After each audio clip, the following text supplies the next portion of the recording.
Ladies and gentlemen, please welcome your host for this graduation and award ceremony, Mr. Arjun Kodikannath, Corporate Communications Officer for the American College of Vedic Astrology.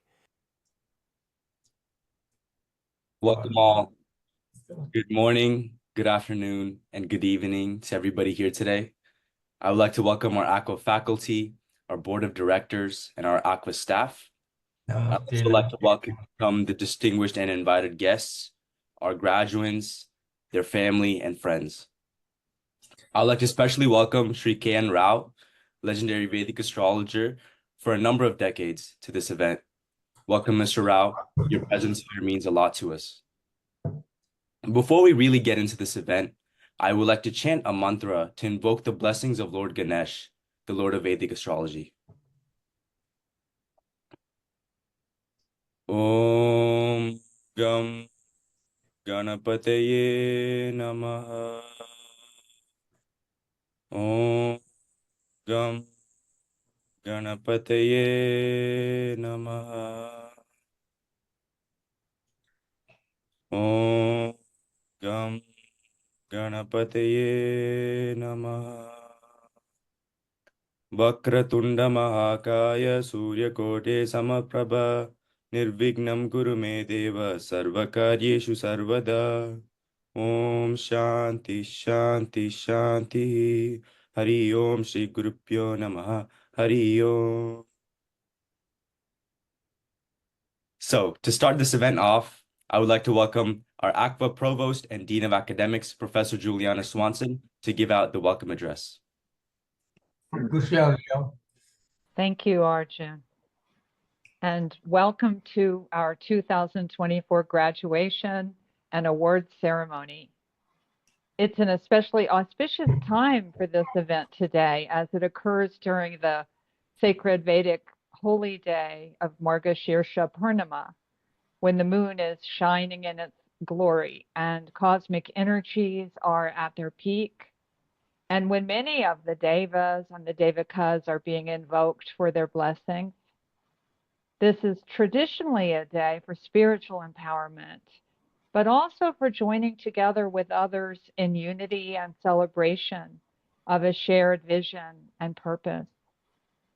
I therefore extend a very warm welcome to Shri K and Rao, our esteemed guest of honor, and to Mr. Gaurav and Ms. Varsha Rao, the nephew and niece of K and Rao, and his great niece as well, and to Mr. Deepak Basaria, a senior faculty member and also part of the core administration team of the K and Rao Institute of Astrology, and to Marc Boney, a longtime friend of ACVA and devoted student of Mr. Rao, and our commencement speaker today, and to Paul Manley, another longtime friend of ACVA and devoted student of Mr. Rao, to Dr. David Frawley, Dr. Dennis Harness, and Ms. Christina Collins, former founding members of ACVA, to Ms. Shobha Mohan, former CEO of ACVA,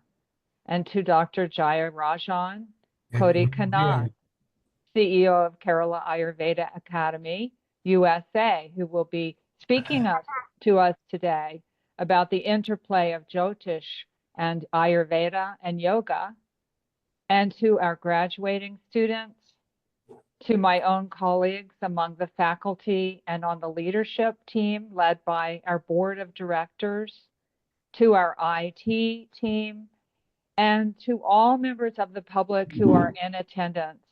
I understand there are hundreds of you, and we are so pleased to have you joining us. Congratulations to all of our students on this joyous and significant day of your graduation. You should feel very proud, as all of us at ACVA are, for your tremendous scholarship and achievement.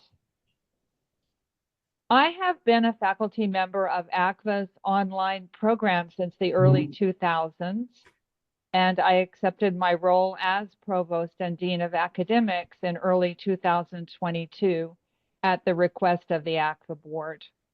At that time, I also became a member of the leadership team and the board of directors. My job, in a nutshell, is to help coordinate all the moving parts of academia so that ACVA can continue to offer an outstanding educational program. Toward these ends, I am working closely with the ACVA board and leadership team, which is composed of Jyoti Devi, Professor Charlotte Benson, President of ACVA, and the heart and soul of ACVA, who put so much love, care, and passion into guiding us. And Dr. Sisira Amarasinghe, Vice President of ACVA, Executive Director of Corporate Strategy and Technology. He is an exceptional leader and also the genius who planned and coordinates this graduation and award ceremony today. And to Dr. Lynn Boutez, our extraordinarily brilliant, dedicated, and hardworking Dean of Students, Senior Faculty Member, and Registrar. Mr. Alan Anand, the newest member of our leadership team and the editor and chief of the ACVA newsletter. We are grateful and fortunate to have someone as talented as Alan in our organization. And Ms. Julene Lewis, ACVA's curriculum leader. And I'm also working closely with our other faculty members, including Dr.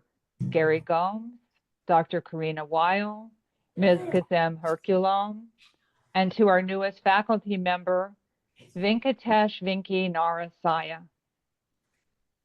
Before I introduce our esteemed guest of honor, I'd like to tell you a little bit about our organization. The American College of Vedic Astrology, or ACVA as it is commonly known, established its online program in November 1999, and we have just celebrated our 25th anniversary. Our online program is offered in two parts, the Jyotish Ratna, Essentials of Jyotish Level 1, and Jyotish Prabhakara, Advanced Jyotish Level 2. We provide individual tutorial style instruction through our dedicated faculty, a flexible online study platform, and a structured and very intensive Shastra-based course. We offer certification exams and titles for our students, and we can and do certify students outside of our program as well. As far as I'm aware, this is the only full online Vedic astrology program that has been vetted and designed by a full team of experts in Vedic astrology who have decades of experience. ACVA's mission is to provide high-quality education and training that will take a serious student of Vedic astrology from a complete beginner to a competent practitioner. Because Vedic astrology is such a complex subject, our program endeavors to demystify it without dumbing it down. Our certification programs are uniquely designed as self-paced online courses. We offer our students the flexibility to progress through their studies at a pace that suits their individual needs. Each student is closely guided by a dedicated, individually assigned instructor, fostering a deep understanding of Jyotisha fundamentals and encouraging individual research and exploration. Due to the flexibility inherent in our programs, many of our students are not completing their certifications in time to participate in the annual graduation ceremony. It's important to note that the number of graduates at this formal ceremony is not an indication of the size of ACVA's student body. The college proudly supports a substantial and growing number of active students from around the world, many of whom are at various stages of their learning journey. This approach reflects ACVA's dedication to providing high-quality, student-centered education, empowering each learner to succeed on their own timeline while maintaining the rigorous standards of Jyotisha.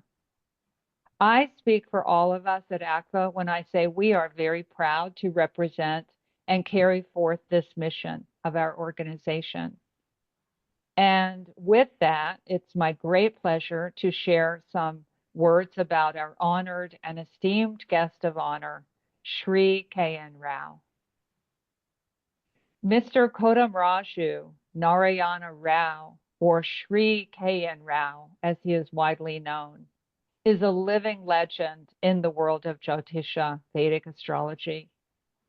He hails from an illustrious Andhra Brahmin family.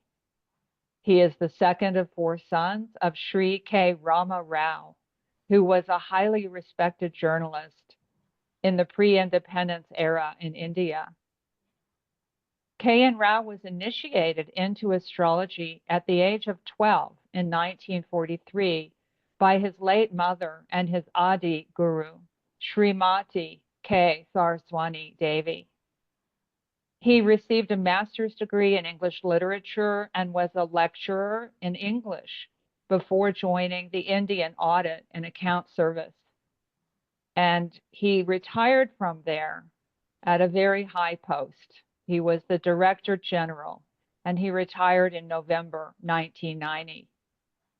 K. Rao has cultivated a huge international network of friends, colleagues, and students, and admirers. He is widely praised not only as an astrological practitioner and a pioneer in the field, but also as a teacher of thousands of students around the world. He is a skilled researcher, a prolific author of many articles and countless books, and he is the chief editor of the prestigious Journal of Astrology. Shri K. Rao created a novel technique known as the K. Rao Chara Dasha, a Rashi Dasha used for making calculations, mostly in Jaimini astrology. And many of us, including myself, use this Dasha every day in our work as astrologers. Between 1993 and 1995, K. Rao visited the United States on 5 lecture tours. He was the guest of honor at the second conference of the American Council of Astrology in 1993. He was also instrumental in starting the K. Rao Institute of Astrology at the Bharatiya Vidya Bhavan in New Delhi, where he remains advisor and senior teacher. Raoji's mantra guru was Swami Paramananda Saraswati, a Bengali from eastern India whom he met in 1962, who spiritualized his whole life and rekindled his interest in astrology as part of his sadhana. His Jyotish guru was a Gujarati from western India, the incredible yogi Bhaskarananda, who taught him the most incredible and rare secrets of spiritual astrology. Raoji describes Yogi Bhaskarananda as the last of the Rishi astrologers in the purest classical mold. Raoji has revealed some of the mysteries he learned from his gurus and through his own experiences in his book, Yogis, Destiny, and the Wheel of Time. Among his many books is a profound little spiritual book called Astrology and Faith, actual case studies of cures through astromedical diagnosis. This book is very special to me because it was an autographed gift from Raoji, and it's very well worn at this time.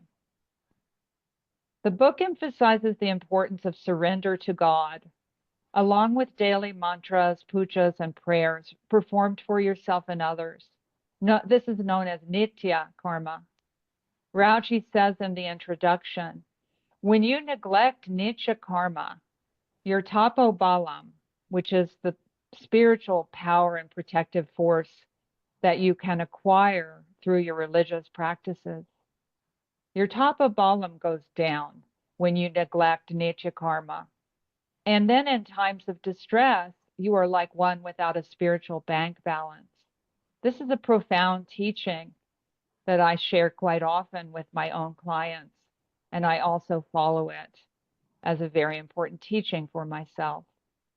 I was fortunate to get to meet K. Rao in 2012 when I visited his home in Delhi with my friend Sunil John of Saptarishi's Astrology. It was a lovely October evening, one of the most memorable evenings of my life. We spent several hours together, drinking chai, eating snacks, and chatting. We discussed a variety of horoscopes. We talked about the contemporary world of Vedic astrology, and he shared about his life and his work. And he affirmed what I have learned, which is that it's a very tough subject to master Vedic astrology. It requires daily discipline and constant dedication because it is indeed a sadhana. I can personally attest that the divine wisdom of the Jyotirvidya and the immortal sages of India flows through Shri K and Rao as a profound blessing. Therefore, we are tremendously blessed, honored, and fortunate to have Shri K and Rao with us today as our guest and honoree. And with that, I conclude my welcome address. Thank you. Thank you, Professor Swanson, for that beautiful welcome address. Now I'd like to welcome our ACVA President, Professor Charlotte Benson, and our ACVA Vice President, Dr. Sisira K. Amarasinghe, to present our Jyotish Vibhushan Award to Shri K. N. Rao. Hello, everybody. This is a really wonderful event. I'm so happy to be here with you, and thank you for taking your time to join us in this celebration. So this Lifetime Achievement Award, the Vibhushan, is the highest honor bestowed by the American College of Vedic Astrology. This prestigious award recognizes individuals who have demonstrated unparalleled dedication, scholarship, and service to the field of Vedic astrology over the course of their lifetimes. And so the purpose of presenting this award is to celebrate, in this case, Shri K.N. Rao's extraordinary contributions to the field. So in this case, this also symbolizes the advanced understanding, practice, and application of Jyotisha on a global scale, and has also inspired generations of practitioners, students, and scholars through exemplary teaching, mentorship, and personal integrity, and also have made profound contributions to the preservation, dissemination, and evolution of traditional Vedic astrology. So the criterion for selection of this prestigious award embody the following qualities: a lifetime of significant and impactful work in the field of Vedic astrology, exceptional scholarship and mastery of Jyotisha principles, contributions to the global Vedic astrology community that have shaped its growth and elevated recognition as a spiritual and scientific discipline, and also a commitment to upholding the integrity and sanctity of Jyotisha as a sacred Vedic science. So this significance of this word for ACVA is that it reflects ACVA's mission to honor those whose lifetime achievements have enriched and inspired the global Jyotisha community. It's a tribute to those whose contributions go beyond technical mastery to include the profound spiritual wisdom and insights that form the essence of Vedic astrology. So this award is presented annually during our graduation and award ceremony, where the recipient is recognized for their unparalleled contributions and service to Jyotisha. This public acknowledgement serves as an inspiration to the global Vedic astrology community to continue advancing the sacred knowledge with integrity and dedication. So you have my profound congratulations, sir. Thank you. So, yeah, so it should be no surprise to anyone why the board of directors of ACVA went ahead with the award for Mr. Rao. And we have already heard the glorious biography of Mr. Rao from our Professor Juliana Swanson, ACVA Provost. Now we do have a few colleagues, associates, and students of Mr. Rao here, waiting to greet him and offer him congratulatory remarks and welcome him to the ceremony, even though we have already welcomed a number of times. So in this list, I would like to invite first the former CEO of ACVA, Ms. Shobha Mohan. Apparently, Rao has mentioned Shobha's grandfather's name, the former president of India, Mr. V.V. Giri. So I would like to invite Shobha to say a few words.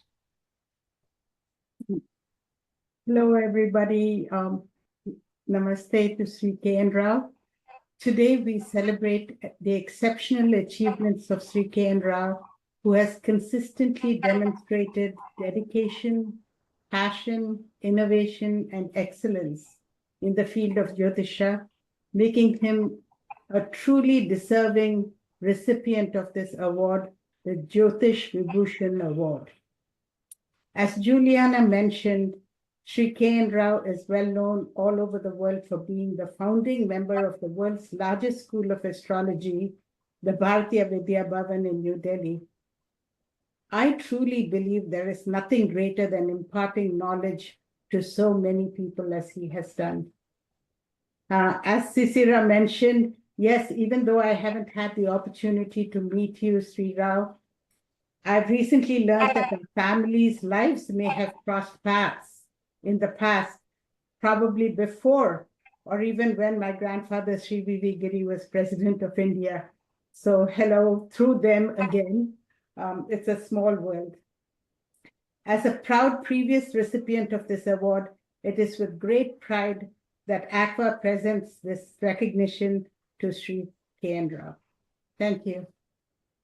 Thank you, Ms. Shobha. So now I would like to invite Ms. Christina Collins to say a few words. I'd like to thank you very much for what you've done for ACVA by helping us form a team that lasted for years. I'd also like to thank you for your books, and my students thank you for your books. And I thank you for sharing your family stories and how your mother taught you as a tiny lad, like my grandfather taught me. So thank you. I really appreciate being here, everyone. So thank you, Ms. Christina. So we are going to have Mr. Paul Manley, your longtime student and friend, speaking to you right now, Mr. Rao. Namaste, everyone. It's such an honor to be here and to especially greet my Jyotish Guru, Shri K and Rao. Many thanks to the organizers for putting on this event. I feel very nostalgic about the first time that I met K and Rao in the fall of 1993. I consider one of the luckiest events of my life. I had just moved to Santa Fe, start a master's degree, and I received a phone call from Dr. David Frawley. And he said, I want to invite you to my house tonight. There's an astrologer from India who I know you like to meet.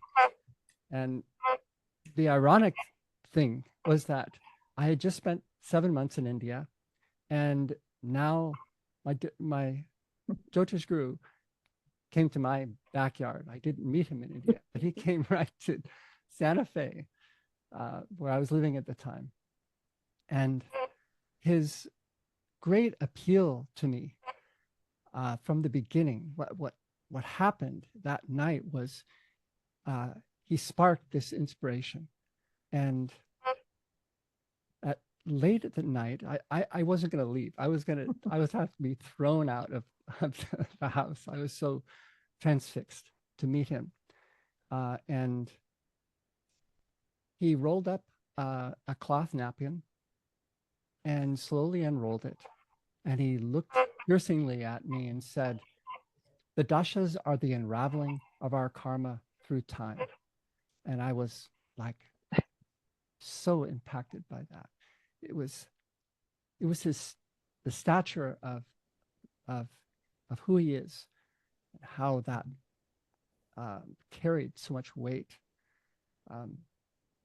So it's been this strong appeal that I have to his research-based practical approach, which I think can be summed up in 3 words. Is it working? Throughout all the years that I visited him in Delhi and studied with him, I heard him say this many times. Is it working? So is it reliable? Is it replicable? Astrology needs to be relevant in today's world. Is the classical text misleading us, relevant to our modern times? But then, so this question or this statement, is it working, is like a clarion call to his students. Is it working? Is your prediction working in the natal chart? Okay, good. Don't stop there. Go further. We're just getting started. We're just rolling up our sleeves. Look in the divisional charts for that event. But that's still not enough. If you see it in Vimshoti Dasha, don't stop there. Look at Jaimini, Chara Dasha. And look from the alternate lagnas. Look from Chandra Lagna. Look from the Dasha Lagna.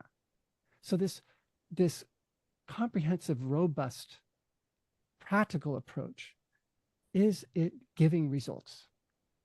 This is what struck me and has stayed with me in my practice. It's not enough to practice or don't be satisfied with an ordinary little prediction. Practice extraordinarily. Go further. Work highly intelligently, vigorously. So this is what has inspired me with his approach that I feel eternally grateful for. This flexing our interpretive skills so that we are developing the capacity to collect and gather and analyze many factors and synthesize that into one coherent conclusion. This is an art and a science. This is the endless quest as an astrologer, as a teacher. This is our path to that he has shown to me, and that I'm just incredibly grateful. This is the inspiration he imparted to me, and so, Mr. Shri K. Rao. Thank you, Mr. Manley. Now we are going to have our commencement speaker and the longtime student of Shri K. Rao, Mr. Marc Boney. Namaste, everyone, and heartfelt pranams, Shri Rao. I'll be rather brief. I'll just say that I don't think there's anyone more deserving in the world than this award than K. Rao. The impact that he's had on Vedic astrology worldwide is immeasurable. And, I think about myself, if I've been able to achieve anything in the world of Jyotish, it's only because of K. Rao. When I decided to consult, when I decided to teach, when I decided to author, basically what I did is I just emulated his approach in teaching and researching and authoring. And it's been the incredible blessing of my life, the greatest blessing of my life, to have an association with him. I was able to spend some time individually with him that I'll talk about a little bit in my commencement speech. And they're the most precious memories of my life. And so I'm just moved to be a part of this event where you're being honored, and humbled to be one person that's being honored as well. I love you deeply, and I always will, and I have tremendous gratitude towards you. Thank you, Mr. Boney. Next, we are going to have the founding president of American Council of Vedic Astrology, Dr. David Frawley. Dr. Frawley. Namaste, Shri Gurubhyo Namaha. It is my great honor and privilege to be with K. Rao again. I have some karma going on. I just came back from India, by the way, 2 days ago. I can't say I'm totally free of jet lag. But when I came to India about 6 weeks ago, I was thinking of K. Rao. And I thought, I would meet him in Delhi. And then I was talking to Dr. K.S. Charak. We had also had some discussions on various things. And he said, K. Rao is in Bangalore. Well, so it happens I was going to Bangalore, but at the same time, I was a very busy schedule. I was speaking for the India Foundation, and we were only there for a few days. I didn't have time to see K.N. Rao, but during the afternoon, during our lunchtime, K.N. Rao's niece came and introduced herself to us, and we had a good connection on that side. And my connection with K.N. Rao goes to the, of course, the pre-ACV era, and we had some very interesting discussions.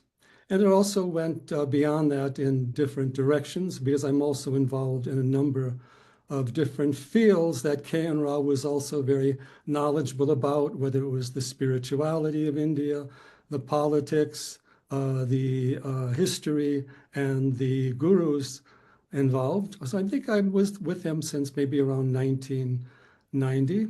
I was with him in 1992 when Babri Masjid came down, and he explained all of that. I stayed nearby. I was in a nearby hotel. He was in the Connaught Place area. So we would come at night, and his way of teaching is to start late and to go on into very early in the morning. And he had a great group of students, including people like Dr. Charak. And then, of course, he had the Bharatiya Vidya Bhavan, which has already been given the right degree of praise that it requires, and it is still ongoing. And he was very helpful. I had just released one of my other books on history called Gods, Sages, and Kings, and he managed to get it introduced to Girilal Jain, who was the head of Times of India, and helped that get going in that particular context. I was also one of the people who encouraged him to come to the initial ACVA and connect with it. As Paul has already said, he did stay with me sometimes. And I visited him a number of times in India, also went to the Bharatiya Vidya Bhavan. And over time, we had various connections. One of our common friends was Murli Manohar Joshi, and he eventually became the HRD Minister for Health and Education. And we managed, along with some others, to get him to introduce Jyotish into the schools, at least at a secondary level. And so we had many good connections on that side. Also introduced me to Hansa Baba, another great guru, and even more so with Sadhguru Shivananda Murti, which we remained connected to for all the way up until his Mahasamadhi in 2015. The last time I had seen Rao in a program or in person was in 2009, when Sadhguru Shivananda Murti had a whole program on mundane astrology and world predictions. A few ACV people, aligned people, are also there, namely Edith Hathaway and James Kelleher.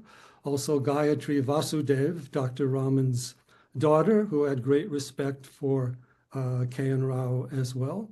And a number of us came to the conclusion, astrologically, I certainly did, that 2020 would mark what we called a new time of troubles for humanity, which would go on for some years.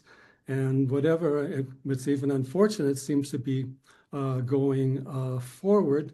And I was very close to Shivananda Murti as a guru, and also for the ancient astrology, and also for his connections with various spiritual and social and educational organizations in India. So K.N. Rao had the unique karma to really establish a Vedic astrology in the West. I found at least one other country where he had had a very fundamental role in bringing Vedic astrology, which was Russia. Russia has a lot of Vedic astrology, and a lot of it was also inspired by K.N. Rao. In fact, just on the 4th of December, we started another Zoom course with Russian students, which we've been doing for more than 20 years. And then recently, when I was in India, I met with a publisher, R.P. Jain, of Motilal Banarsidass Publishers, who sells the most Vedic astrology books probably in India. And I said, which author do you have whose books sell the most? And he said, K.N. Rao. So after all this time, you can see all these factors going on. Through Rao, I met many other people. And that is kind of my history there. I'll be going back to India in February for the Kumbh Mela, particularly towards the end of it. And at some point, I hope to see K.N. Rao again. But he certainly deserves the award. But he's not just simply an astrologer. He's looking at astrology in a very broad social, political, educational, spiritual, and yogic vision. He's inspired many writers. Many of the books in India on Jyotish are not written by K.N. Rao. They are written by his students. And he's created a teaching model for Jyotish, which has been picked up by many. And of course, as you know, an interpretive model for Jyotish as well. So it's a great honor to be with him. And I hope that we all come to appreciate and carry on what he represents. And one thing I did say to his niece, I asked her, how many archival manuscripts does K.N. Rao have? And she said he had quite a few. And I said, please make sure to preserve and catalog, share, and print all of these. So thank you again for inviting me. K.N. Rao looks very good today. Not that he doesn't look good all the other times. The great light is coming through him, and we're all honored to be around him. Shri Gurubhyo Namaha. Thank you, Dr. Frawley. We are going to have the President Emeritus, Dr. Dennis Harness. Dr. Harness. There we go. Namaste. It's wonderful to see everyone and Dr. Frawley, actually, and K.N. Rao. Just a brief history. I met David Frawley in 1991, and we started to think about putting together the first international symposium on Vedic astrology, which happened in October of 1992. And our keynote speaker that year was Dr. B.B. Raman, which gave the address on bringing Vedic astrology to the West. And then in 1993 and 1994, Shri K.N. Rao graced us with his presence and gave the keynote talks in both 1993 and 1994 in San Rafael, California. He encouraged us to create the American Council of Vedic Astrology, which was the original ACVA.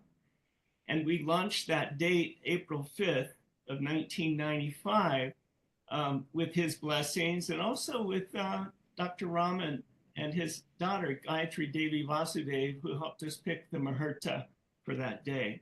And it just so happened to fall on Bill William Levacy's birthday, which was April 5th. And then after that, what happened was we decided to create the American College of Vedic Astrology. Bill Levacy and I worked on it with Michiel Bonder and several other people.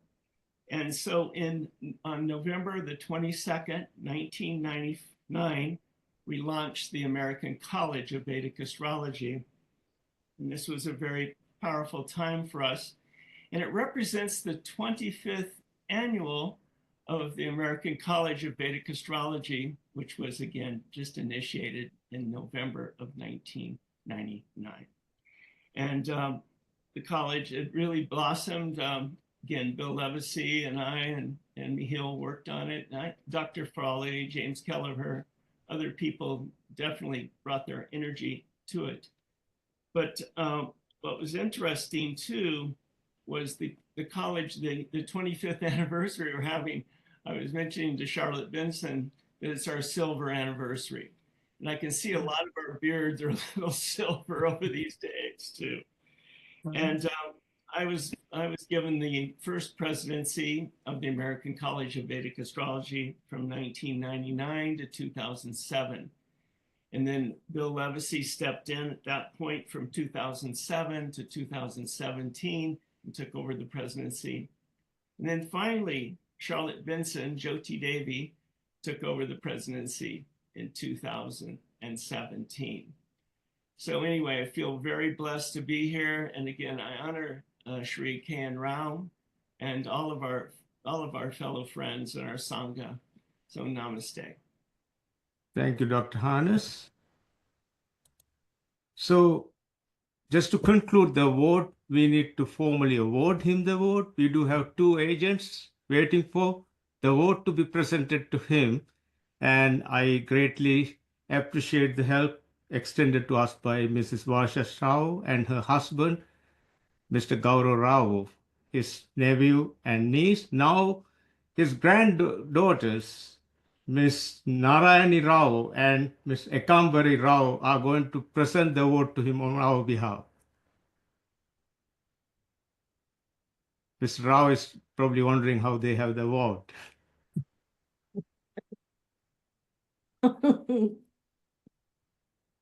Yeah. Please unmute Mr. Rao. हो गया किसके लिए कह रहे बोलने के लिए?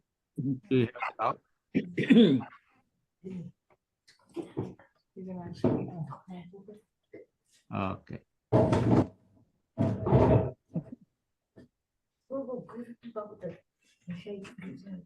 Hello everyone. Namaste. Namaste. So I have my daughters over here, Ekambari and Dimitra Narayani. So they would present Mr. Rao the award today. Thank you. Babu Chacha, they have some. हाँ कहाँ से मिला? ये actually Dr. Sisira ने भेजा था. हाँ doctor शिशिरा ने भेजा था, कुरियर भेजा था हमें आपको देने के लिए. अच्छा इन्होंने Yeah. And We have the award that there's a letter also. ये क्या है? Can you please show the award to the camera? Sure. ये खोलो. Small letter. Dear K and Rod, congratulations. Thank you for your lifetime of service and to ACVA on behalf of the entire college. Thank you. Best wishes. Thank Charlotte. you. Thank you. ठीक है. So, क्या मुझे बोलना है? so congratulations, Mr. Rao. We appreciate everything. Would you like to say something? ये कहा है क्या? Yes, we would like Mr. Rao to give a short acceptance speech. If possible. Please. Okay. हाँ.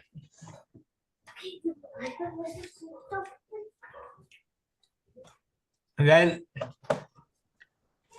if I had to speak on astrology and what we have done for astrology in Bharati Vidya Bhavan in Delhi, it will go on and on and on and on. It will not end tonight. Therefore, what I want to do is to tell you very small little things. The first is yourself when you are practicing astrology and you are teaching to others,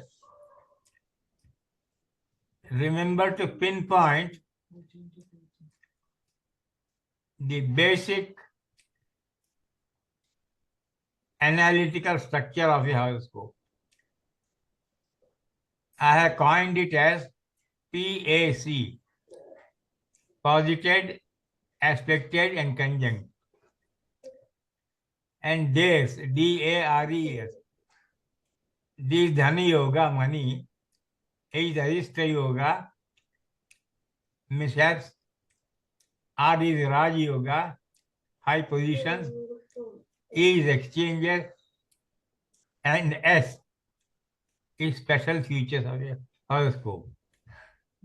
And one of the horoscopes that you should study deeply is that of Indira Gandhi, the woman Prime Minister of India, who was killed in 1984, October. And when you take this horoscope, analyze and put your analytical structure in clearest words. If you do that on 10 horoscopes, you find your predictive skill has increased tremendously. This PACDARES, no book teaches you. I evolved it over a period of time, and I find my students are progressing very fast because of this simple formula, PACDARES. Once you keep that in the mind, then do second thing. Generally, in which dasha are people rising high? Mostly, most of us who make some careers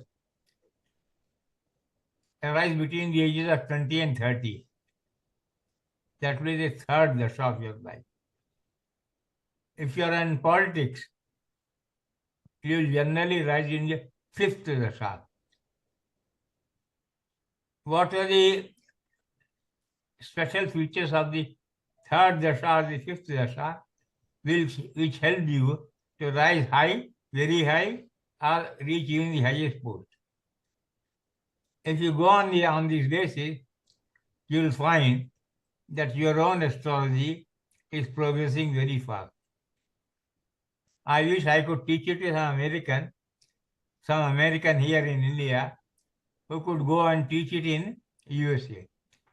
Or I will try to see if we can make some records and send it to you. I evolved many techniques of analyzing this, and it works very well. Generally, Marc Boney has been doing it in teaching. But some of the latest techniques I evolved, I have not taught him yet. So I'll try to see how I can do that. In any case, it is easy to teach to Americans because we have no barrier of language. Talk in English and you understand. When I went to Russia, I found it very difficult because I had to depend upon the translator. And I did not know whether the translator knew enough astrology to translate. But I must say, I found Russian students very sincere and very hardworking. I have very favorable impression of Russian students. I went to Japan also, once only, but a Japanese student was here in Delhi, studying for many years, and he has been doing remarkably good work in Japan.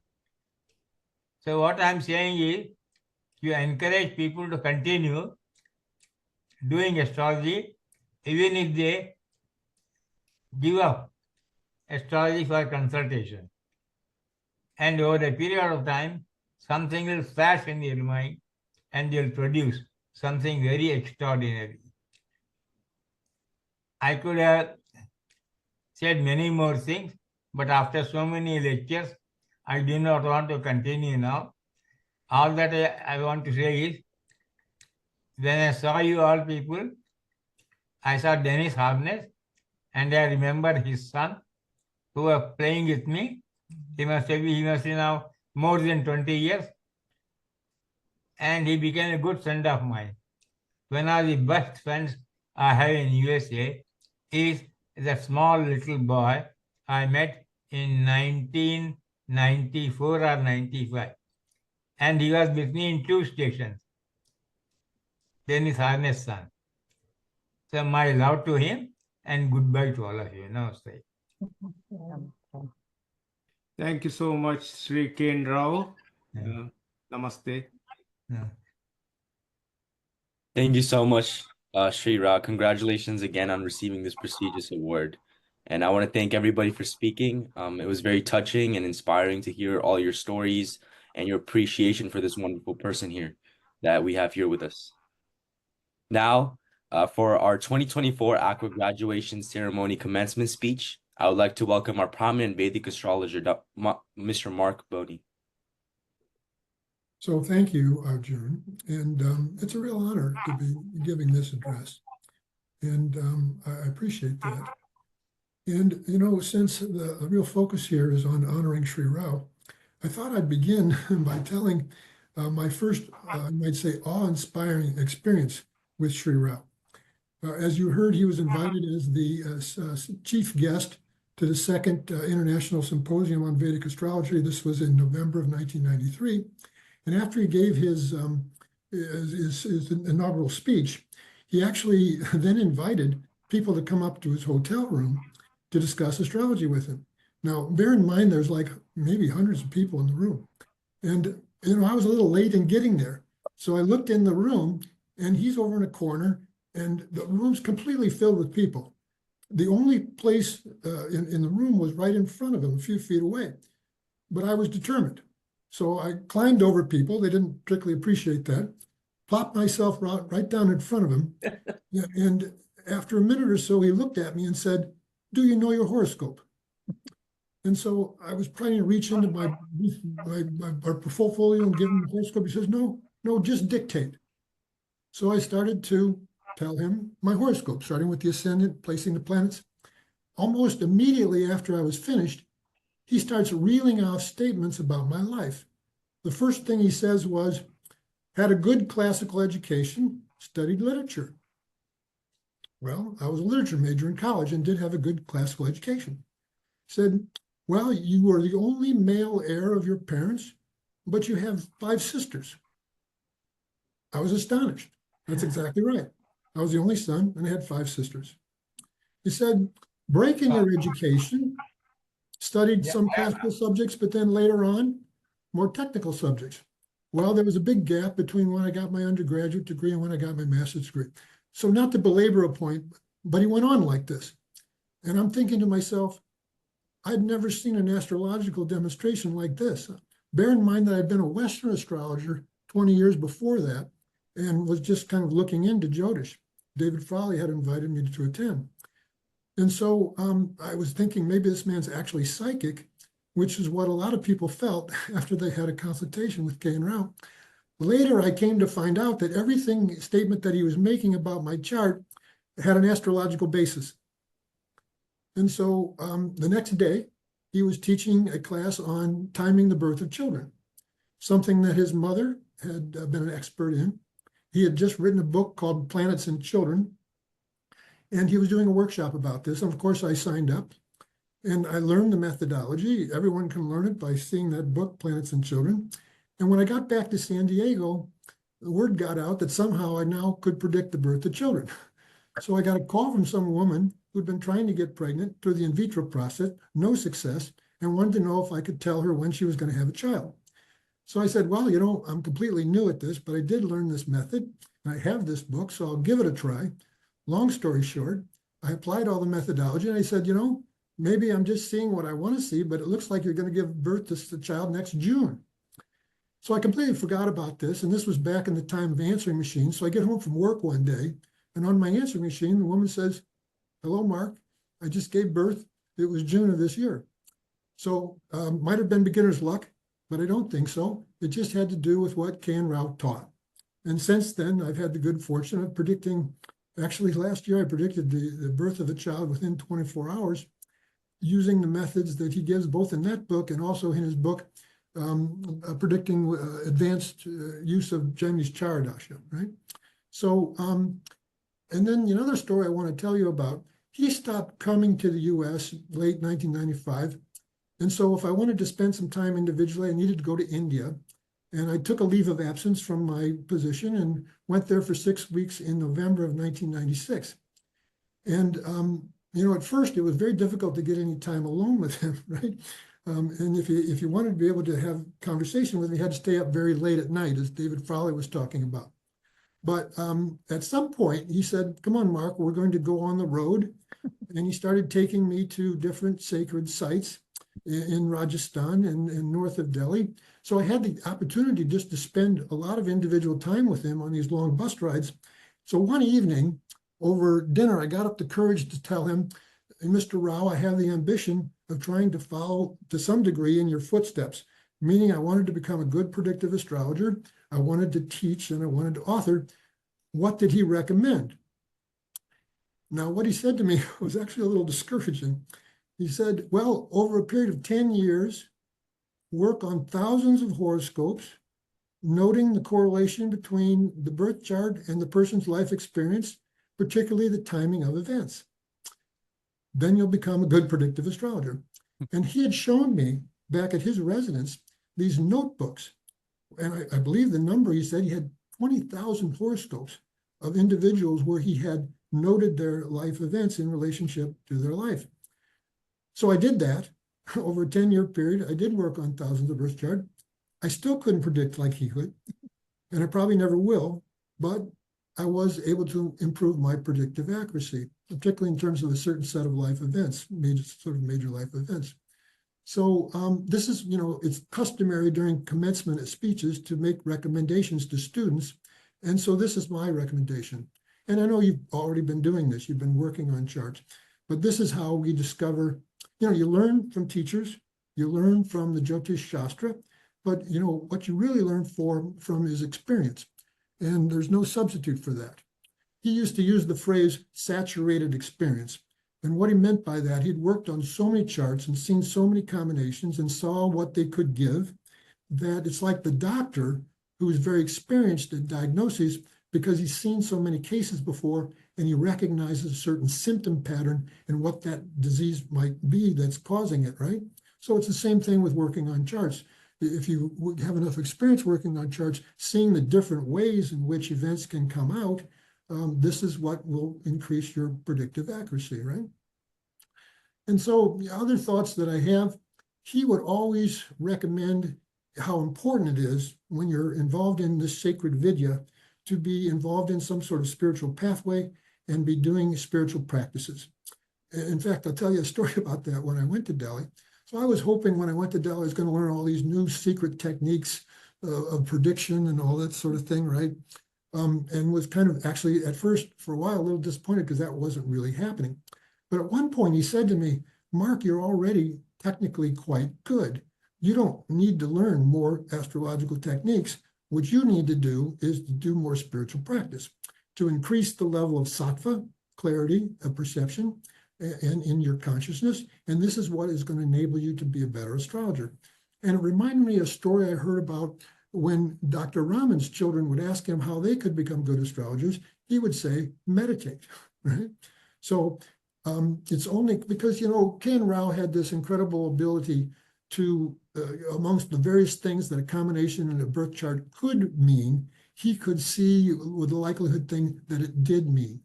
And in his book, Predicting with the Vimshotri Dasha, he talks about the different stages of a prediction, right? The last stage being he called seeing. And this is a stage that doesn't come from just pure astrological analysis and know-how.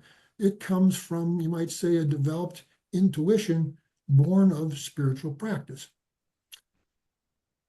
And of course, the spiritual practice that if you spoke to him that he would recommend over anything else would be the regular recitation of Vishnu Sahasranam, chanting the 1,000 names of the Lord. If you ever visited him in Delhi, and people like David Frawley and everyone would remember this, on every Wednesday night, Mercury's Day, because Mercury pertains to Lord Vishnu, right?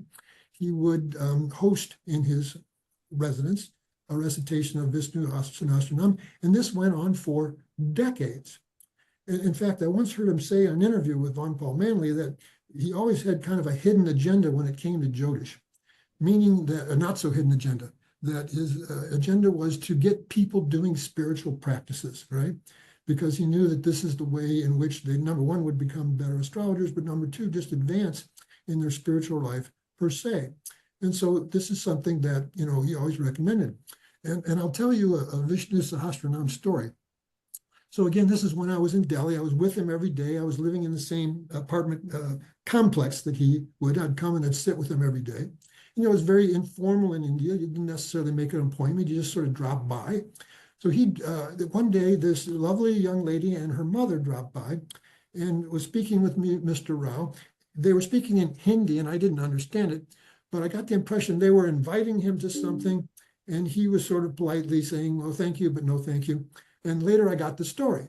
And the story was that the lovely young woman had appeared there for a consultation some 6 months earlier where some sort of mysterious skin disease where her skin had all these blotches on it were spoiling her appearance. And it was at a time when marriages would be arranged. And as because of this, she wasn't getting any offers. And the family was actually somewhat affluent and they could afford all the best specialists, but no doctors could figure out what was going on and was causing this problem. And so Mr. Rao saw that, by the way, as many of you probably know, the graha pertaining to the skin is Mercury. And he was seeing that she was running the Mercury Mahadasha and there was inflicted Mercury. So what was his recommendation? He said that she and the family needed to sit down and with devotion, do a daily recitation of Vishnu Sahasranam. And, you know, you never know what the cause and effect is, but the problem mysteriously disappeared as mysteriously as it had appeared. And she was coming to invite him to the wedding because she had then been recently engaged. And so this is one of my favorite stories about Upaya, right? Because we all know Jyotish has two components. It has a predictive component. And, you know, one way to think about Jyotish is a method of diagnosing karma. And of course, why does a doctor diagnose? They diagnose in order to prescribe. What do we have in terms of this as far as Jyotish? We have an Upaya, right? Which, you know, depending on the fixed, firm, or flexibility of a karma, it won't necessarily be able to be modified, but sometimes it can. And, you know, I have my own stories to tell this well. Very typical sort of thing is a woman coming to me that she wasn't finding the love in her life. She wasn't finding a mate. And she wanted to know if I could recommend a practice that could help this. Now, you can see her chart, some of the problems associated with her finding fulfillment in a relationship life. But, you know, I recommended a practice and recommended that she do it for 40 days and spoke with her subsequently. And she said, well, no love has appeared in my life, but I don't suffer from the way in which I used to for not having a relationship in her life. In other words, the Upaya didn't change anything in the external circumstances, but it did, in fact, change her internal relationship with it. And this is an important thing to understand. Now, coming up, she was running Rahu Venus, a period and sub-periods very famous for bringing a fated love affair into her life. I predicted that it might, it did, and she is to this day involved in that relationship. So these are some things to always keep in mind, that what we have to offer as astrologers, of course, is our insight into the chart, our empathy for what a person might be going through, right? Accurate empathy, but then also we can prescribe these things. And I want to say something about that too, because, you know, Sri Rao would emphasize that the only thing that he would recommend are the upayas that are mentioned in Parashara Hora, which are what? First of all, it mentions dan, which of course means charity. And the way he used to define this is that helping a needy person. I've always remembered this phrase. It doesn't necessarily mean, you know, making some monetary donation, although it could, but just helping a needy person when you were in a position to do so. That is one way to impact your own karma. The other thing, of course, would be the recitation of mantra and stotras. Over and over again in the chapters on the effects of dashas in Parashara Hora, when it mentions how a certain period could be problematic, it gives some recommendation in terms of some practice this way. And of course, what's also mentioned is homa, that is the Vedic fire ceremonies, would also can be an effective upaya if done by sattvic priests for not overly commercialized ways and means. So these are some of the things. Now, the other thing I want to emphasize is, and emphasize with K and Rao, is emphasis on research. Of course, you know, at the Bharatiya Vidya Bhavan Institute of Astrology, they've done some of the most amazing researches. When you went through that program and you showed good skill, you might say, good capacity, you would be invited to join research groups. And these research groups would be headed up by one of the faculty members. He would himself be teaching a research group, I think, every weekend. I can remember being a part of that. And when I first saw what would happen in that research group, I thought I knew some astrology, but when I heard those students, I realized I hardly knew anything. Right? So he always emphasized research and adding to the field, which is what I've tried to do. A lot of my articles that I've written have essentially been research articles. Now, I just saw Deepak Basario, so I want to say something about, him as well. When K.N. Rao, when I was in India, one of the things he took me to was this Brigger reader, right? I had a Brigger reading. And one of the things that came out in the Brigger reading was that I was going to write books on astrology. And that here was the exact phrase, my international tours would be many. Now, bear in mind, this is 1996. I'm 43 years old. Fast forward to 2013, K.N. Rao and Deepak Basario had been invited to teach in Sochi, Russia. You remember this, Deepak? And unfortunately, because of his health, at the last moment, K.N. Rao had to back out. So it was just Deepak Basario and I teaching in Sochi, Russia. This led to me going and teaching in Russia twice a year, every year, up until the time of COVID. And since then, I've taught in Japan, I've taught in Turkey, I've taught in India. And so this phrase that your international tours will be many, that came out in the bigger reading when K.N. Rao took me there, really proved out to be true. And then it also said at the end of the reading that I was there with this man who was my teacher, which of course was true, and that if I just stay affiliated with him, I would progress in astrology. And so, as I said, I've always tried to follow in his footsteps in terms of emulating his approach. He talked about packed dares, which is, of course, something that any student who learns from me is immediately get introduced to. And, S stands for special features. What are special features? Well, they're mostly consisting of the Graha yogas. So again, another piece of advice I have for students, and I'm sure this was part of your program, is to really focus on learning yogas. Yogas of Jyotish are, you might say, the essence of it, along with dashas. The yogas show what could happen, and dashas show when, as I like to say to my students. And so I really encourage them. Now, the difficulty is that there are so many yogas, they're all in Sanskrit names. So I often get asked, well, which one should I focus on? And my answer to that and my advice to people are the ones given in Parashurahora and the ones given in Paladipika.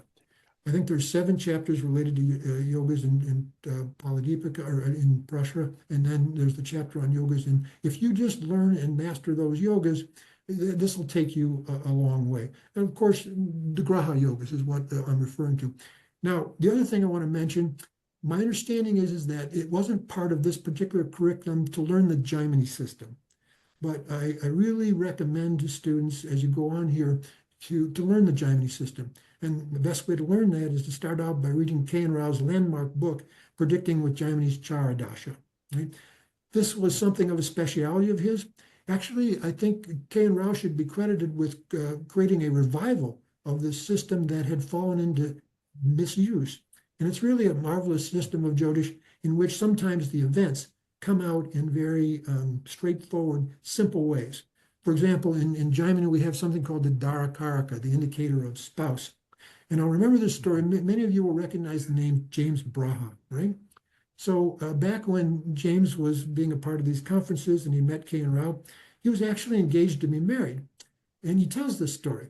But he couldn't see in the Vinchotri system why he would be marrying at this time. He was even talking to other astrologers about this. K.N. Rao just simply pointed out that he was running his Libra period inclining a Vargotama Mercury who happened to be his DK, and that it was very obvious that he would be married at this time. Now, I want to tell you another story about this. One of the things that came out in my Brigger reading that was that I would be building a temple or be involved in temple building, which I couldn't imagine how that would actually be. Well, it turns out, I think like in 2012, I'd bought a home here in Southern California. I decided to build a small temple in the back of it.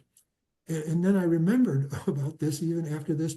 And I sent K.N. Rao an email reminding him how we had this experience together of my being told I was being involved in temple building. He writes back to me, "You've installed 3 deities," which turned out to be absolutely correct. How in the world he could have known that, I have no idea. But this was very typical of K.N. Rao. And, another way in which he would practice that I recommend to students is that he would, prior to a consultation, he would look at the person's horoscope in terms of their past and identify potential events and periods they could be running. He would actually write down a list of these that when the person would show up for the consultation, he would ask them to check off those that were accurate and those that weren't. This is a bold way to practice. You have to have a lot of confidence in your abilities, but the effect is very strong. First of all, if you're correct about most things, it establishes your credibility as a competent astrologer. And secondly, he was also looking to see if he was working on a correct horoscope and it was giving correct results. So I don't want to, prolong this too long, but I guess one thing I want to mention, if you want the direct experience of learning from K and Rao, many of you may be aware that there's literally quite a few videos of him when he was teaching in the US. I was actually present at many of these, and I actually hear myself ask a question sometime, right? There was a woman named Beth Lim, who I remember her from being in these classes. She got K and Rao's permission to record all these, and now she's uploaded them to YouTube. And, they're mostly audio, but if you need to see a chart, she shows the chart as well. So if you've not seen these or if you're not aware of these, I wanted to mention that these are there and they are a treasure. I've re-listened to all of them, and many of them are very introductory, but just hearing him teach and how he taught and things that come out when he's discussing a horoscope, even if you're a very advanced student, you're still going to learn things. So Dr. Sisira, I don't know if we should continue on here or whether this is the time frame you wanted me to speak in. Give me some feedback on that. Well, that should be fine. Yeah. Okay. Yes? Yes. Yeah. All right. Thank And you. thank you for the opportunity. And, first I want to, of course, congratulate the people who are graduating from the program. I know it's quite a rigorous program. If you've fulfilled all the requirements, it means you've spent a lot of time and energy in doing this, and maybe even some blood, sweat, and tears, as it were. So congratulations, good for you, and I wish you well in your continuous involvement in Jyotish. Thank you so much, Mr. Boney. Thank you. Thank you. Thank you. Now I would like to welcome our president of ACVA, Professor Charlotte Benson, to give out the president's address. That was quite fabulous. Thank you, Marc Boney, for those words. These stories of the past and how you got where you are really fascinating and encouraging to all of us, I think. So I again welcome. And again, congratulations. Congratulations to our graduates on achieving the globally recognized designation of Jyotisha Ratna, the Jewel of Jyotish. So each of us at ACVA are proud of your accomplishments, and we've watched you steadily blossom in your knowledge of Jyotisha under the expert guidance of our esteemed faculty, culminating in this wonderful event today. So well done, you. Each of you in this elite group are ACVA's karma phala, the fruit of the college's collective efforts, and the very reason that the American College of Vedic Astrology exists. ACVA has dedicated itself as an institution for almost a quarter of a century now to serve the Jyotirvidya by perpetuating the knowledge of Jyotisha. The Jyotirvidya is the living essence of the science of the divine light. So you are now, each of you, the living exponents of this principle. You are in a position to contribute your unique knowledge to benefit yourselves, of course, first of all, individually, and to also benefit your perhaps future clients and society in these uncertain times. Of course, since you've just heard, the study of the ocean of Jyotisha is a lifelong endeavor. You'll be continuing to add to your own understanding of the contemporary application of this ancient system to the general corpus of knowledge. Some of you will begin to develop your own consulting practices. We live in such a wonderful world now that being a professional practicing Jyotishi is a viable career option. I'm here to say that this can work for you. I believe that being a Jyotishi is one of the most fascinating, immediately useful contributions to society and therapeutic professions in which a person can dedicate their life.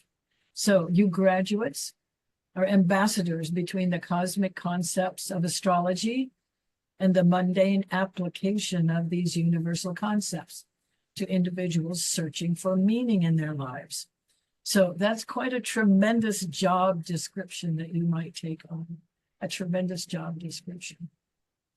Those of you who have dedicated yourselves to learning the message of the stars with a view to expanding your self-knowledge have discovered a supremely valuable symbol system.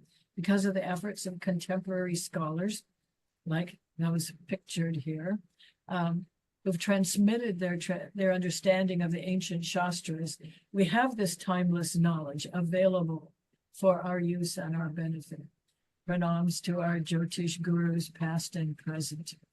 And another one of our gurus who couldn't be with us today, Mrs.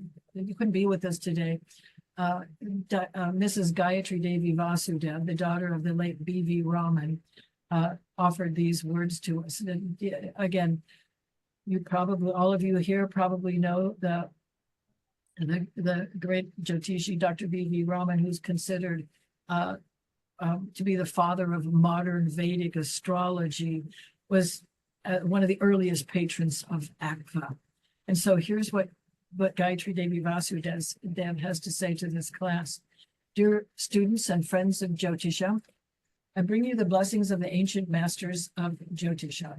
It is a matter of great pride and happiness that these classes in Jyotish have been going on for so long.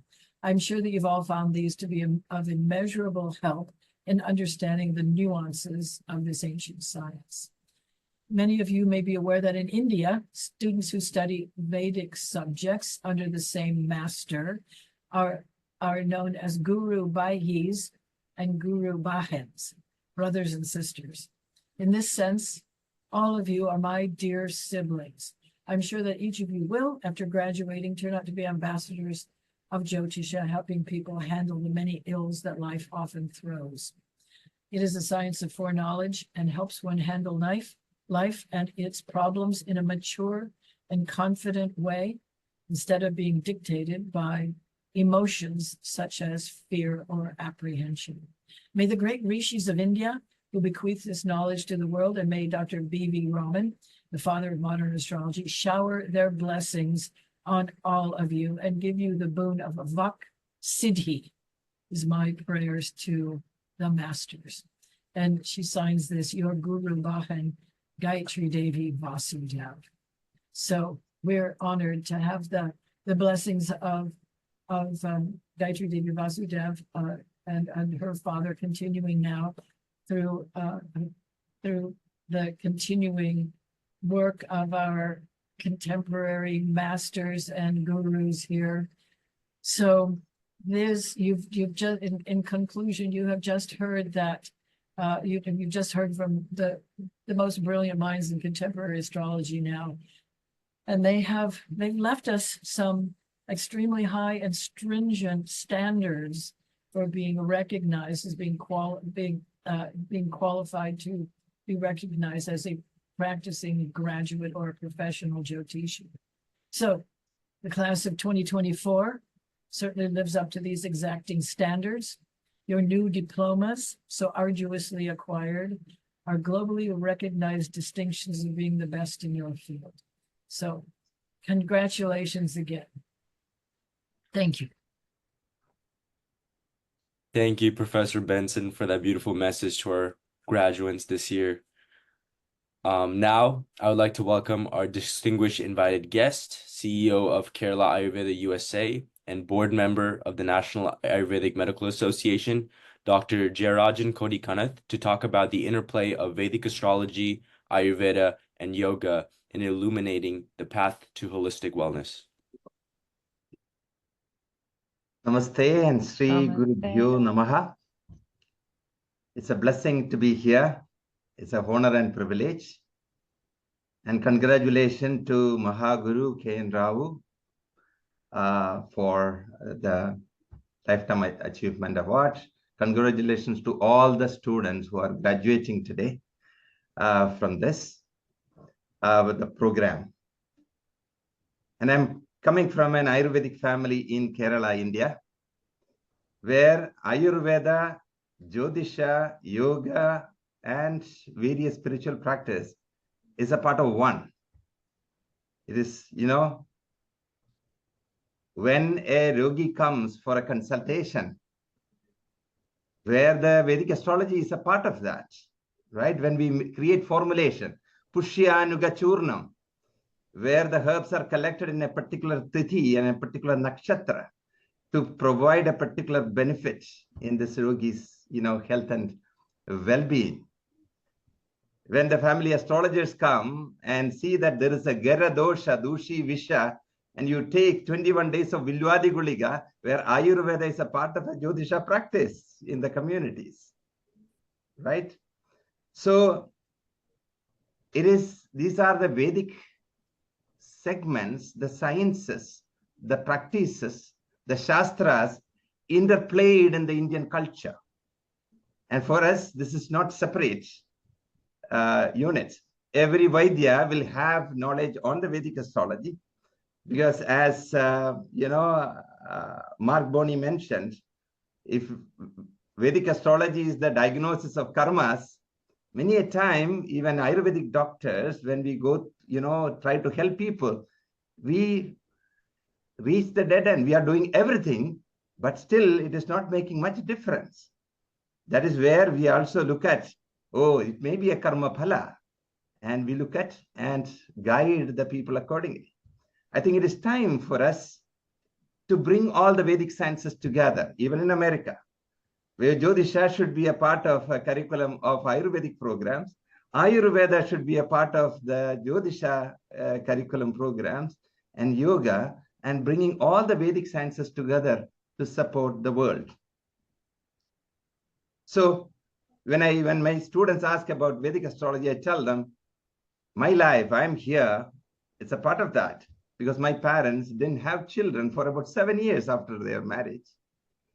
And they had to do an Ashtamangala Prasna to understand that it is a karmic outcome, where they were together in the past life and they had to do Bruna Hatya as a part of social context. And they had to go through certain procedures, go to Rameshwaram, do the Dambati Puja, Sarpa Puja, and Kodi Tirthams, and come back after that. Within 1 year, 1 month, you will be pregnant, and that will be a male child, and you have only 2 children. I'm the second in that. So these are all sciences, and especially in the modern world, with all the chaos going on, all the insecurities in the mind, the stressful life, they don't know what is going to happen and what I can do. These are all, Chigitsita Jyotisha Mandravada Pade Pade Pratyamavahandi. It is mentioned in one of the ancient texts that these are all the sciences going to be more relevant, more helpful, and more needed for the coming, years.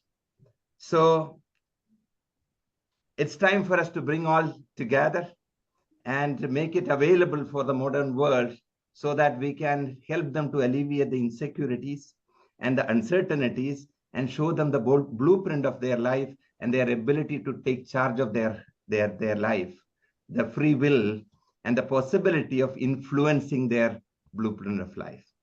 So I'm so happy to be here today, to be with the great teachers and the august audience. And congratulations to all the graduates today. Thank you so much for the opportunity to say a few words to the audience. Thank you. Thank you, Aqua. Thank you, Dr. J, for being here and giving us that wonderful wisdom and message. Now, I'd like to welcome Professor Charlotte Benson and Dr. Sisira K. Amarasinghe, our ACVA President and Vice President, to award the Jyotish Navaratna Award to Mr. Marc Boney. Thank you again. Hello again. So I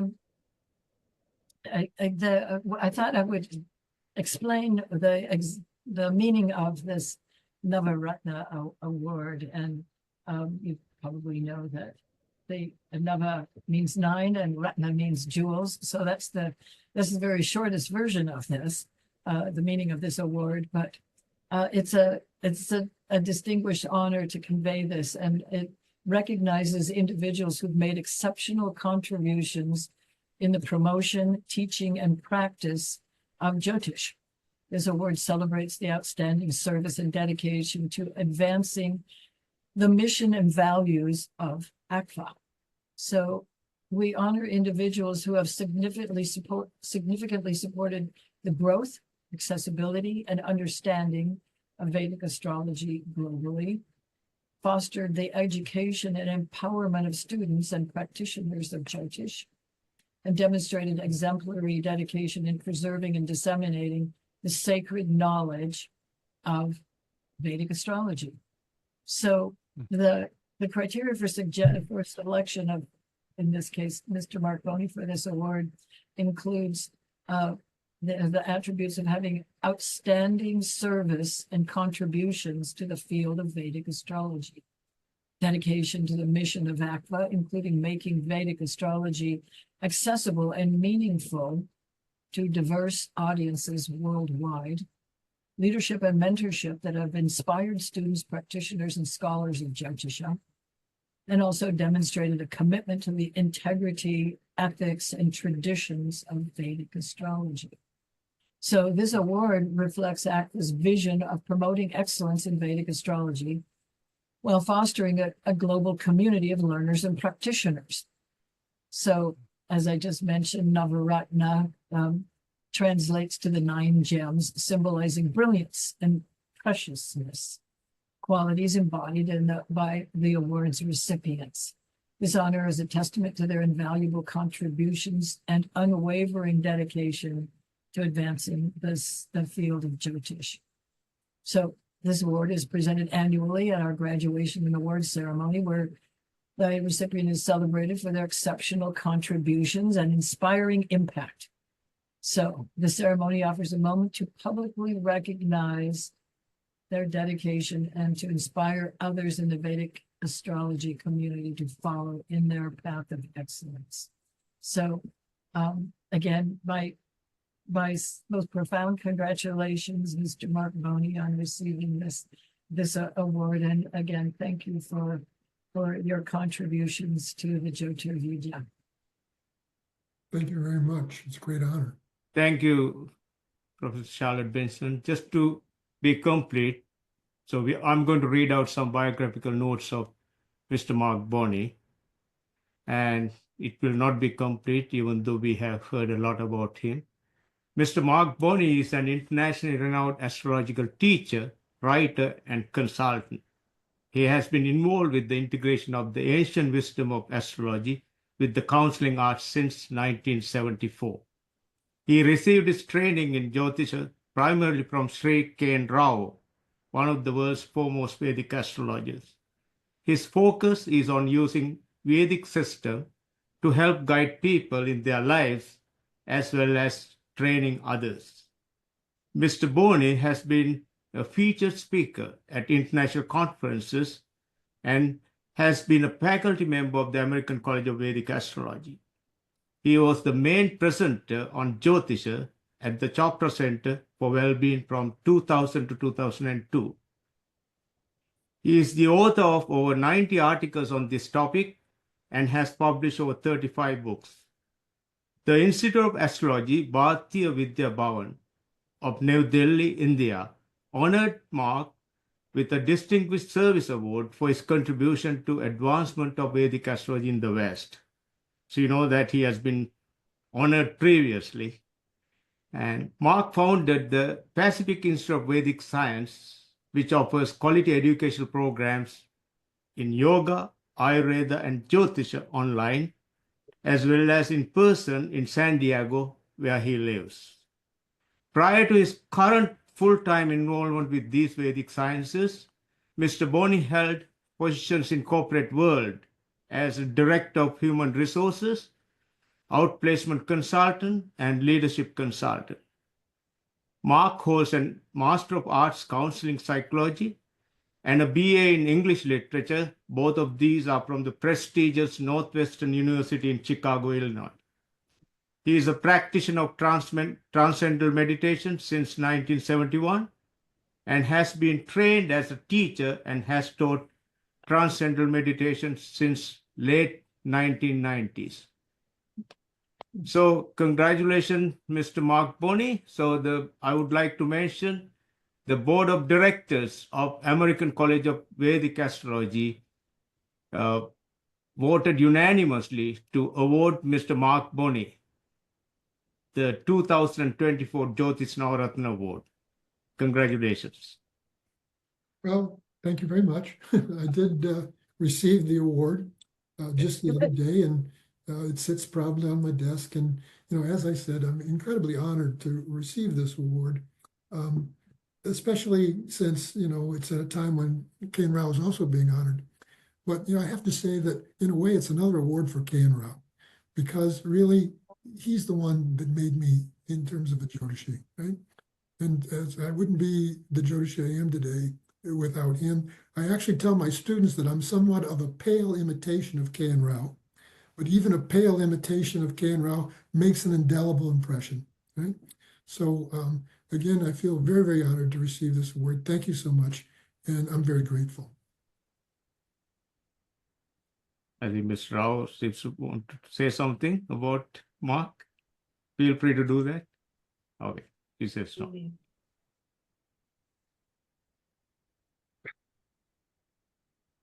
No. He said enough about me before. Okay. All right. Congratulations once again, Mr. Boney. Thank you. Yeah, I appreciate it. Congratulations again, Mr. Boney, and thank you so much for your efforts and your contributions you made to our communities and to this world of Vedic astrology. So congratulations again. Thank you. And now let's get to what everybody's been waiting for here. I'd like to welcome our ACVA Registrar and Dean of Students, Dr. Lynn Boutez, to do the introduction of our 2024 ACVA graduates. Thank you, and I want to thank all of our distinguished guests and speakers. I'm going to give an image from my experience of the great redwood forests in my native California. And I was, as a Western astrologer student in the 1970s, I would visit my my teacher in the redwood forest. But that is an image I want to bring into tonight's graduation, because we've got these great people that we're honoring here who I feel as though I'm standing on the shoulders of giants. And yet beyond them, we know from the first chapter of Parashara that they themselves come from this lineage that goes into the past, into the rishis, and in some sense to the divine wisdom of the universe. So it's been a privilege to know these students and work with them and the other ones on the path. And I will make brief introductions. Then Professor Juliana Swanson will give the awards. And then each of them will have a chance to speak. And I just want to clarify with this, we do have one graduate who was unable to come because we are literally spanning the globe, and she's located in a part of Western Australia where there is no internet at night. But we hope to see her next year as she's continuing. So the first person is Hanya Gardner, and Hanya comes to us from the United States with roots in Australia. She has a background in civil engineering and environmental policy, and became interested in Jyotish through the study of how there's an impact in the environment. So would you like to go? I think I'll go ahead and reach each name, and then you can individually call them and then present them. Our second graduate, Jeffrey Hutchins, comes from Texas, and he comes from the banking world and has worked with a guru a long time who referred him for Jyotish study. And he's a man of concise words and great insight. He was perhaps not the all-star of the timed multiple choice exam, but he nailed his oral exam of a chart with deep insight. Our third graduate, Julia Avanzini, comes she's from a family in Italy, connections to Mexico. She's worked in the finance sector for a number of years and took an extended sabbatical. She joined ACVA while in the process of her global journey. And it's been an exciting, it's like following a travelogue. Oh, I'm in Mongolia this month. Oh, now I'm going to be in India. I'm in Nepal, currently in Australia. And she's like a speeding Mercury or speeding comet, that she is just so quick. She just grasps it incredibly well. And she's already well through the Jyotish Prabhakara course, is eligible for the certificate, but we haven't had the time to conduct the exam yet. So we honor Julia as well. And now I'm turning them over to you, Juliana, to present their diplomas. Well, congratulations to all of you. And I will start with Hanya. By the authority vested in me by the board of directors and the president of ACVA, I hereby award the Jyotisha Ratna, the Jewel of Jyotisha, to Hanya Gartner.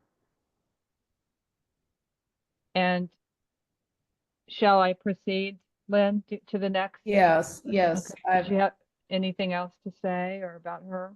No, Okay. I'm not quite sure of what happened with her connection, but Okay. yeah, she was intending to be here. And then next is Jeffrey. Hello, Jeffrey. I see you here. And by the authority vested in me by the board of directors and the president of ACVA, I hereby award the Jyotisha Ratna, the Jewel of Jyotisha, to Jeffrey Hutchins. Congratulations. Thank you. And Julia, last but not least, by the authority vested in me by the board of directors and the president of ACVA, I hereby award the Jyotisha Ratna, the Jewel of Jyotisha, to Julia Avanzini. And congratulations to you, Julia, and to all of you again. It's commendable what you've achieved, and we're very proud of you. Thank you. And now is that we have an opportunity for a few words from each of the graduates. And since you're here live, Jeffrey, would you like to say a few words? And then I'll read the statements that the other two graduates have sent in. Sure. I just feel privileged to be a part of this ceremony today, and all the effort, obvious effort, and energy that went into it. It's something I'll remember forever. And I just want to thank everyone for all your efforts. I'd also like to express gratitude to Dr. Lynn and the rest of the faculty for a wonderful experience. I'm honored to have participated in the program. And it's a beautiful thing when seeking becomes finding, and we're able to integrate different parts of ourselves. This has been my experience with Jyotish and ACVA. I hope that in the future that I'm able to share this experience with others. Thank you so much, and Om Namah Shivaya. Om Namah Shivaya. And now I will read the statement from Hanya Gardner. Hanya is a corporate sustainability expert with a bachelor's degree in civil engineering and a master's degree in environmental policy. Outside of her professional life, she is a devoted mother of 2 boys and a practitioner of transcendental meditation and Ashtanga yoga. Originally from Australia and now residing in West Palm Beach, Florida, Hanya weaves her passions for sustainability, spirituality, and research into her daily life. Her global travels to ancient sites and exploration of world religions have profoundly influenced her perspective. Hanya has been particularly captivated by the astronomical alignments of many iconic landmarks, sparking her curiosity to delve deeper into these connections. This led her to embark on a year-long study of Jyotish, which began in January 1, 2024. Through this journey, she has gained a richer understanding of the interconnectedness between individuals, communities, our relationship with the earth, and the vast cosmos. These insights have offered her new ways to interpret how ancient architectural wonders embody these universal relationships. Looking ahead, Hanya aspires to deepen her exploration of Vedic sciences by studying the complementary discipline of Vastu, continuing her journey of discovery and connection. And Julia Avanzini, almost 3 years ago, I quit my job after having worked in the finance sector for over 5 years to embark on a personal and at times partly unknown journey. While on this journey that made me cross and walk countries and continents, Jyotish came into my life and became a beacon of light through the beautiful as well as the most challenging times. ACVA and its wonderful mentors have become a source of inspiration for me, and I felt the support of thousands of years of wisdom, helping me lay a future on the strong foundation of my present. Every teacher I had the pleasure to work with has been an incredible guru for me. Their endless knowledge and their generous availability were the reason why I kept wanting to deepen my studies, and what made me realize I could not have found a better path to follow my Dharma. Jyotish is today not only my passion, but the catalyst of the change I needed to happen to be where I am today, and proudly and immensely grateful so. I am looking forward to the years to come, as I know that this is just the beginning of a long life path I have been dreaming for, even before knowing it existed. That concludes our graduate statements. Thank you, Dr. Butes and Professor Swanson. I'd like to bring back Professor Swanson to give out our vote of thanks and conclusion to our graduation ceremony. Thank you, Arjun. Thank you, Lynn, for reading all those statements, and Jeffrey, again, for what you shared. It's very touching. And so I'm just gonna take a little bit more of your time to give the vote of thanks. And first, I want to offer deep pranams to the Jyotirvidya and to all the immortal luminaries who have promulgated Jyotisha through the ages. And we offer our heartfelt gratitude to all the glowing Gurujis in the Vedic astrology tradition, and especially to those who created and have nurtured ACVA's online program. Deep pranams to Shri K and Rao for your knowledge and divine experiences, and all of your immense work, your labor. You have enriched Vedic astrology and inspired generations of students, practitioners, and scholars worldwide. Your work exemplifies the mission of the American College of Vedic Astrology, and we will continue to strive in your footsteps. Thank you to Mr. Deepak Basaria and to Mr. Gaurav and Ms. Varsha Rao for your immense assistance helping to facilitate this meeting today and helping to make it possible for K and Rao to join us. Thanks to Marc Boney for your inspirational commencement message, for your friendship and support of ACVA, and for your incredible seva to the world of Vedic astrology. Thanks to Dr. J for joining us and speaking about the very important intersection of Jyotisha, Ayurveda, and Yoga. And we continue to enjoy our collaboration and look forward to more of that in the future with you and the community of Ayurveda. Thank you again to Mr. Paul Manley, Dr. Harness, Dr. Frawley, and Ms. Christina Collins, and Ms. Shobha Mohan. It has been incredibly heartening to have you all here with us today and to hear you speaking and for your amazing comments about Shri K and Rao. We are very grateful. I want to thank our leadership team, without whom we would not be here today. Thank you for your selfless service. And speaking of selfless service, thank you for our shining faculty members who so generously guide and support our students in learning Vedic astrology. Thank you to each of our gifted students. We trust that you will continue to grow in the knowledge and wisdom of the Jyotirvidya as you advance in your studies. We're proud of you. Thank you, Dr. Sisira Amarasinghe and Dr. Arjuna De Silva, our LMS and IT Solutions Manager, and to the rest of the IT team for your invaluable guidance and support of ACVA. You are responsible for the smooth running of the website, the LMS, and a great deal of minutia.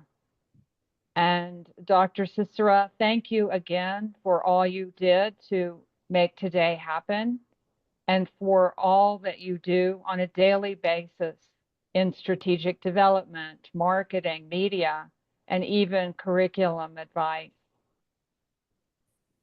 And a very special thanks to Dr. Amarasinghe again for planning today's proceedings.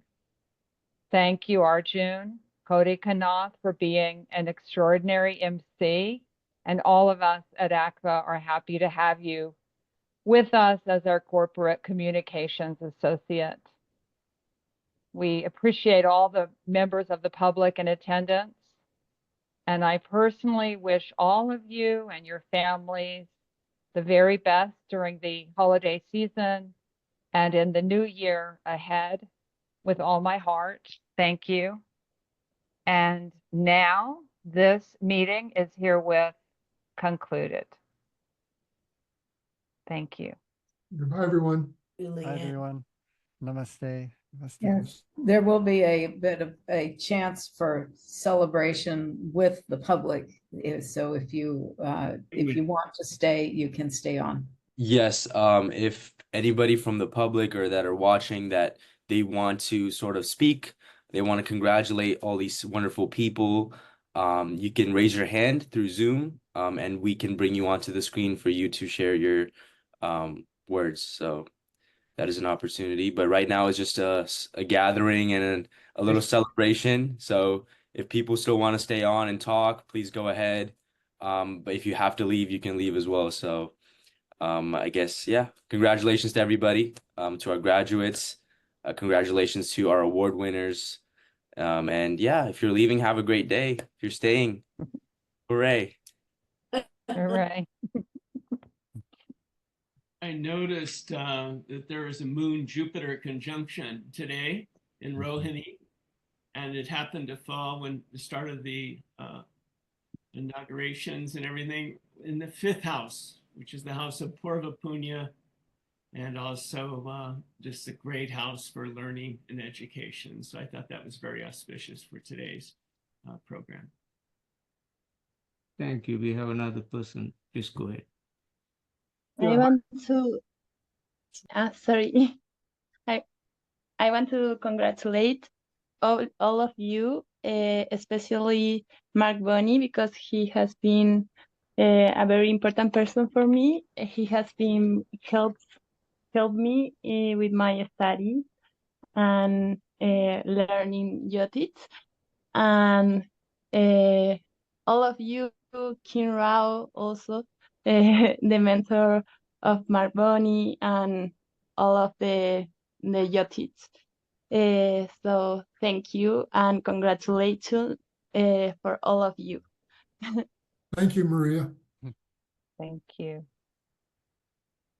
Hi, this is Sandeep Sastry. I'm really privileged and honored to be in such august presence, of Shri K Rao and both my gurus who are current gurus, Marc Boney and Paul Manley. And I'm so very grateful and thankful to you all because every day I'm immersed in your thinking and, K Rao ji and all of you all, and hope to see you all in person. I've seen Marc ji in person, but I've not seen Paul and Shri K Rao. And next time, whenever I am in Bangalore, I hope to see that. And also read a lot of books from all of you all, Dennis Harness. So it's so great to be at least, with Zoom, thanks to Zoom, that we're able to connect with this community. And, I've met some of you all, but thank you very much. And really grateful to all of you all. And may you all thrive and scale greater heights. My best wishes.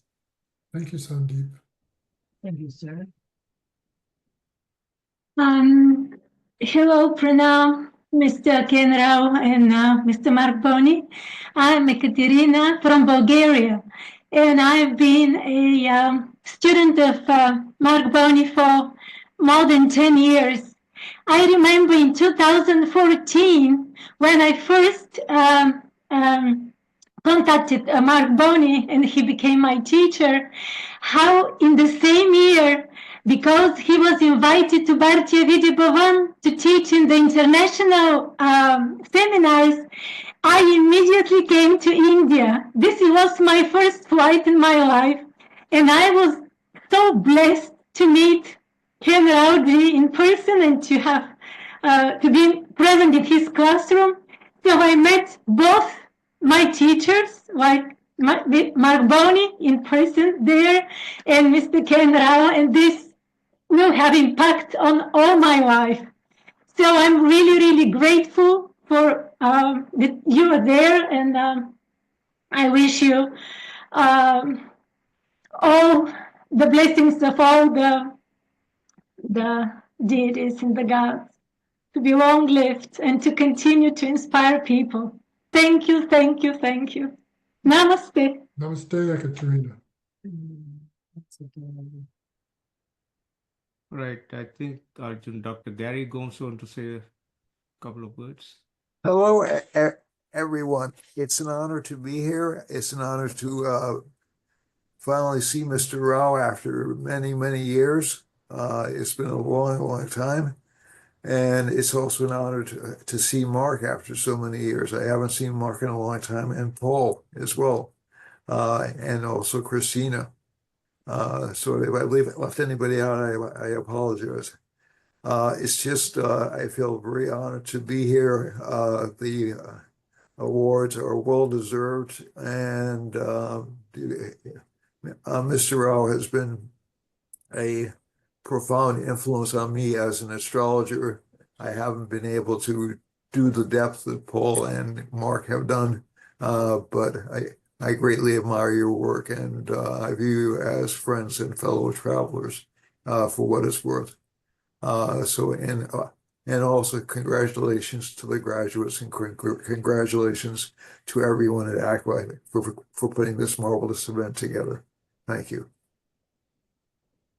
Thank you, Gary. Good to hear from you, Gary. Nice to hear Likewise, you. Gary. So it does seem like there are no more hands raised from the attendees or anybody else here. So if no one else has anything else to say, then we can sort of conclude this event that we have here and enjoy the rest of our weekend. So thank you, Arjun. Thank you, Arjun. Thank you, everybody. Congratulations to all. Congratulations.